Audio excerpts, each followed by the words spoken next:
Buenas tardes, mi nombre es José Ibarra, soy profesor de la Universidad Central de Venezuela y estoy presentando en este quinto foro de la Cátedra Libre Insular una visión del Estado Nueva Esparta desde el análisis PESTE, un análisis o un instrumento que nos va a permitir estudiar el contexto, el entorno del Estado Nueva Esparta para diseñar políticas públicas. Desde el análisis político vamos a encontrarnos con un Estado que tiene un protector, que además es una figura impuesta a partir del 14 de junio del año 2018, pero que además es una figura que no existe ni en la Constitución ni en otras leyes de la República, pero que sí va a responder al proyecto de centralización manifiesto en el Plan de la Nación. Esta decisión va a violentar o vulnerar los artículos 119, 160 y 166 de la Constitución de la República Bolivariana de Venezuela. Fíjense que el artículo 159 nos habla de la autonomía de los estados, ¿ok? Pero siempre alineados a la Constitución. Al colocar un protector, pues se violenta la autonomía. El artículo 160 habla de que el gobierno y la administración de cada estado corresponde a un gobernador que es electo por la mayoría de las personas que votan. Hay una voluntad. Cuando coloco un protector, definitivamente estoy imponiendo una figura paralela al gobernador y más aún porque vulnera el artículo 166 donde se nos dice que hay que crear un consejo de planificación y coordinación de políticas públicas que esté presidido por el gobernador y que lo integren los alcaldes de el estado. Entonces, cuando tengo un protectorado, definitivamente se emanan dobles órdenes y tiende a confundir.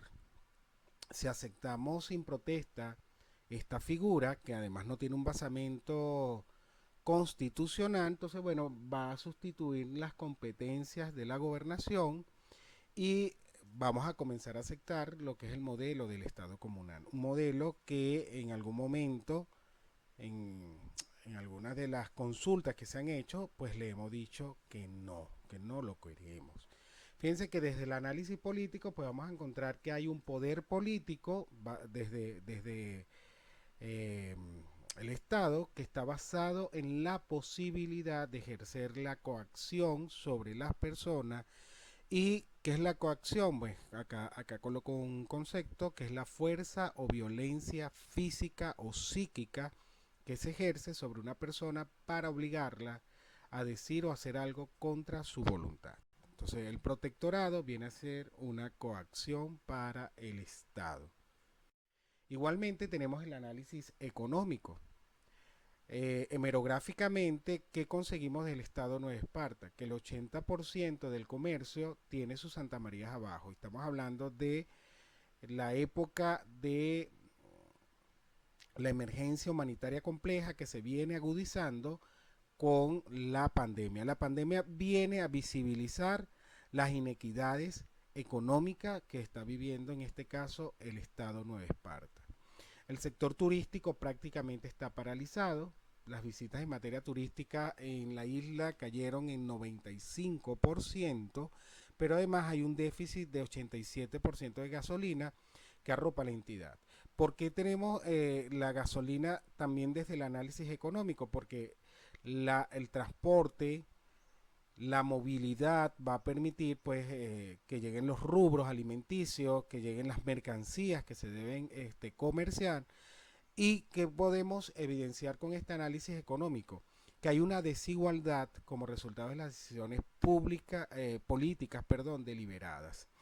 Y vamos a ver esta deliberación como un mecanismo de control dentro del Estado. Y que el Estado determina las prácticas del mercado y va a influir en la voluntad de las personas. Y lo vamos a ver en el siguiente rubro con algunas prácticas que los neopartanos, al igual que todo el resto de Venezuela, se vienen dando a partir de estas políticas deliberadas.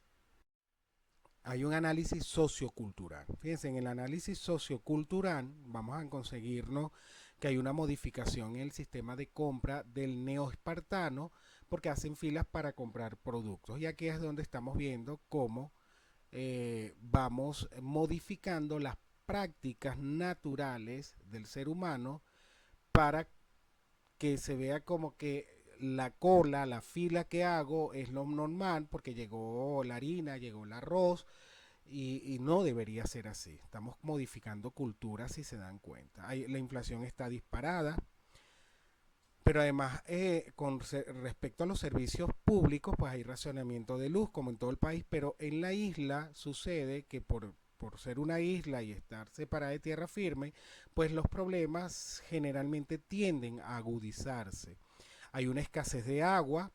Generalmente cuando hacemos el estudio hemerográfico, desde el gobierno se escucha que tiene que ver con escasez, con sequía, y desde el ciudadano de a pie escuchamos, bueno, que hay eh, roturas del tubo matriz que viene del continente o de tierra firme hacia la isla.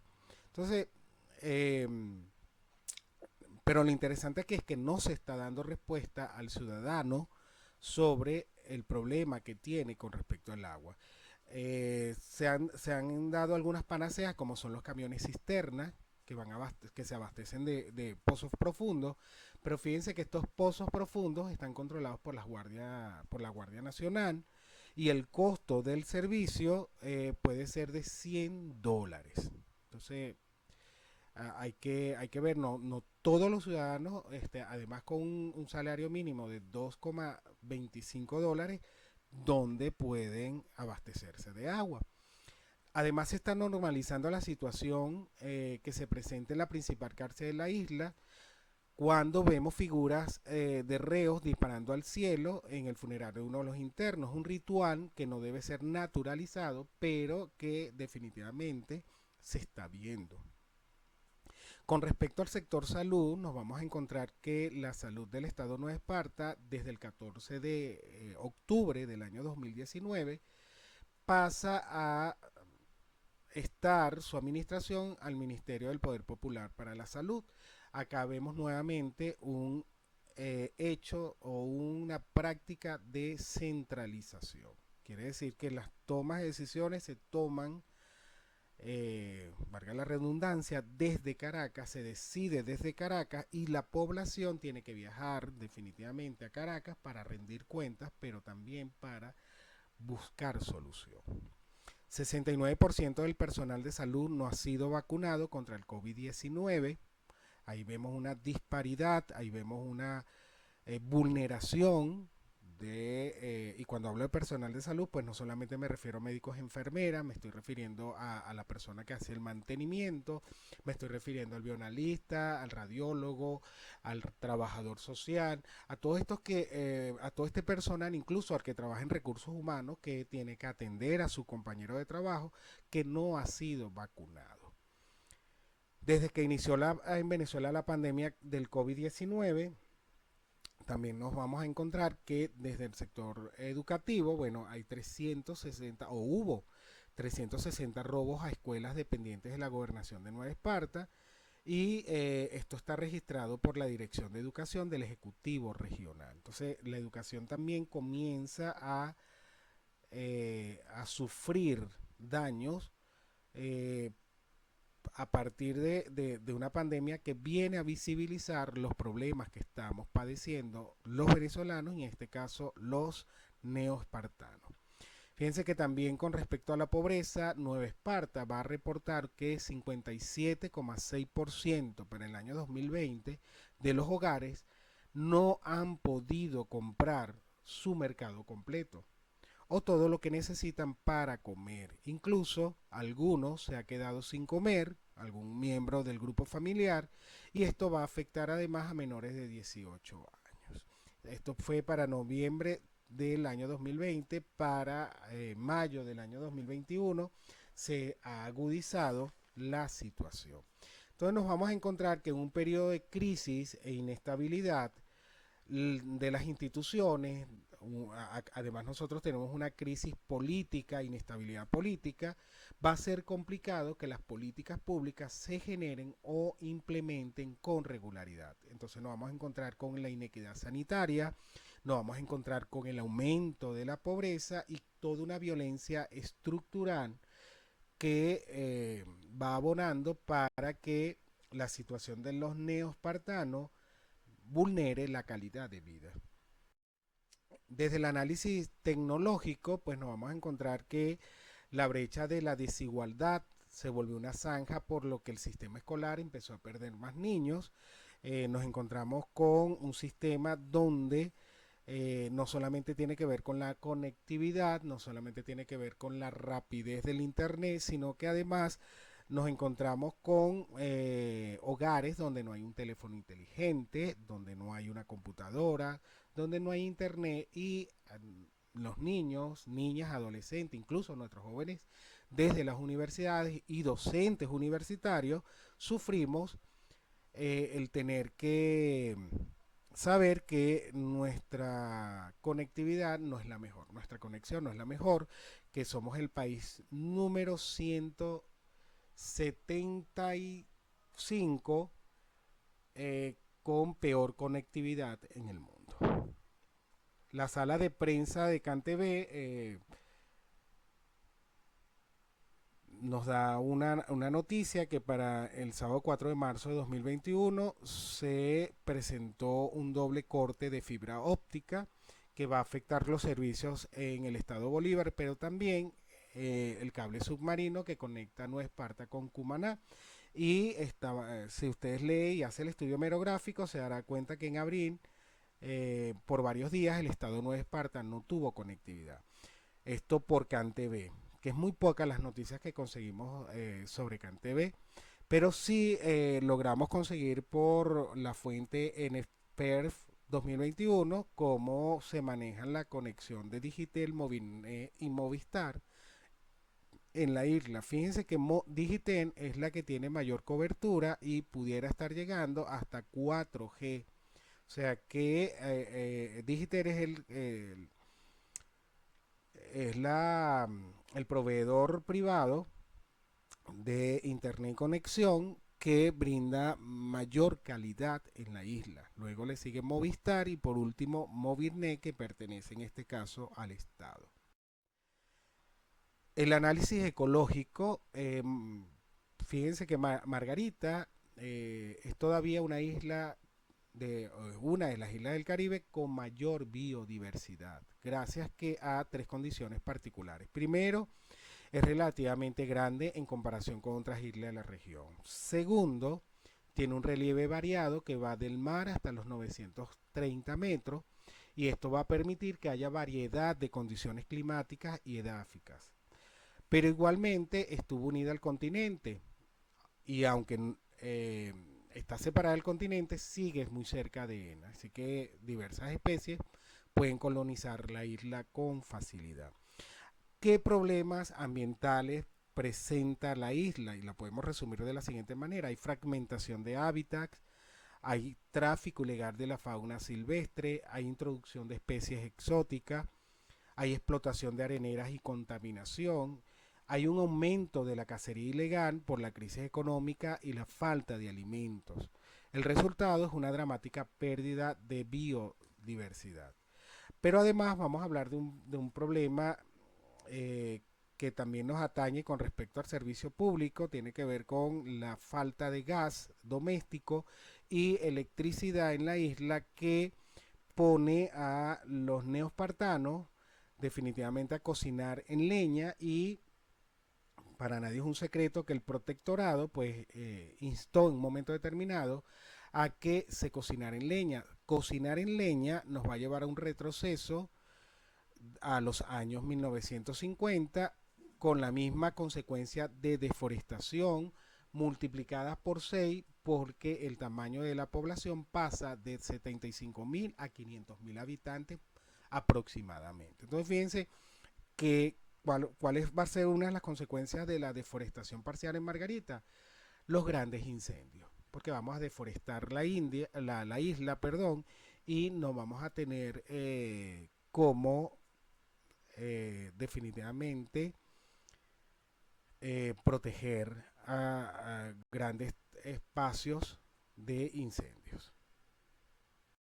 Desde el análisis legal, bueno, yo coloqué una ley que me parece interesante, que es la ordenanza del primer empleo, que está haciendo en este caso el Consejo Municipal de Maneiro, pero es el primer empleo para apoyar a la juventud de la jurisdicción y de Nueva Esparta para que se consigan fuentes de trabajo, y se ha hecho alianza con las empresas privadas. Incluso esto va a repercutir en los impuestos sobre la renta que pagan las empresas, porque además recibirán incentivos tributarios al contratar a jóvenes en sus negocios. Me parece ideal, porque necesita la isla, el estado Nueva Esparta, ofrecerle a sus jóvenes una posibilidad de empleo, para que no piensen en migrar, para no solamente migrar fuera de Venezuela, sino a otros estados o a Caracas, donde pudiera haber alguna fuente de empleo. ¿Qué se requiere entonces? Bueno, trabajar políticas públicas desde el triple impacto, desde lo social, que pueda ayudar a superar la pobreza y las condiciones de vida de la población; desde lo ambiental, que respete los derechos de la tercera generación, que podamos mantener el hábitat; pero además desde lo económico, que eso económico sirva para invertir en lo social y lo ambiental, sin detrimento a que violente derechos humanos. Acabemos el ciclo de las políticas públicas. Fíjense que es importante que haya una agenda pública, una agenda de gobierno, pero para que esto se dé desde las políticas públicas necesitamos agendas ciudadanas. Es decir, el ciudadano neospartano debe asociarse, reunirse, visibilizar los problemas que les atañen, para así levantar agendas ciudadanas que vayan a la agenda pública, en este caso del Estado y a nivel nacional con el gobierno, para que se puedan atender estos problemas. ¿Cómo comenzamos? Con la gestación. Identificamos problemas de índole público, buscamos que se incluya en la agenda de gobierno, vamos al diseño, bueno, analizamos el problema, analizamos las soluciones, analizamos la factibilidad de esas soluciones, hacemos una recomendación de políticas públicas y trabajamos un plan de acción pública, ¿ok? Si esto lo hacemos, incluso podemos buscar o apoyarnos en las redes sociales, en los medios de comunicación, para visibilizar el problema. Luego vamos a la implementación, pues porque hay que decidir en ese problema, hay que jerarquizar, hay que presupuestar, y pudiéramos buscar que la población participe de ese presupuesto. eh, Se legisla y hay una ejecución en agencias gubernamentales, en las entidades, en las instituciones, para atacar ese problema. Y por último, bueno, tenemos una evaluación de impacto, que tiene que ver con los efectos de la política pública en la población. Sin embargo, acá vemos que la evaluación se hace antes, que es un estudio de factibilidad para saber cuán factible es atacar ese problema, las decisiones que estamos tomando; una evaluación concomitante o mediante, a partir de la ejecución; y una evaluación de impacto, que nos permita definitivamente saber cuál fue el impacto que tuvimos. Para esto también hay que generar indicadores antes, durante y después, que nos permitan ver el avance de esa política pública. Y no menos importante, debemos tomar en cuenta para diseñar las políticas públicas, pues la Agenda 2030 y los Objetivos de Desarrollo Sostenibles. Primero, porque es importante ver cuáles de estos objetivos se están vulnerando en Venezuela. Y segundo, porque cuando usted se mete a la página de Naciones Unidas, cada objetivo tiene sus indicadores para evaluar. Entonces le va a permitir tener indicadores para evaluar esas políticas públicas que se están diseñando. Muchas gracias por la atención. Acá las fuentes consultadas. Recordemos que este es un estudio hemerográfico que vengo realizando desde el año 2019, cuando se me invitó por primera vez al Foro Insular. Muchas gracias.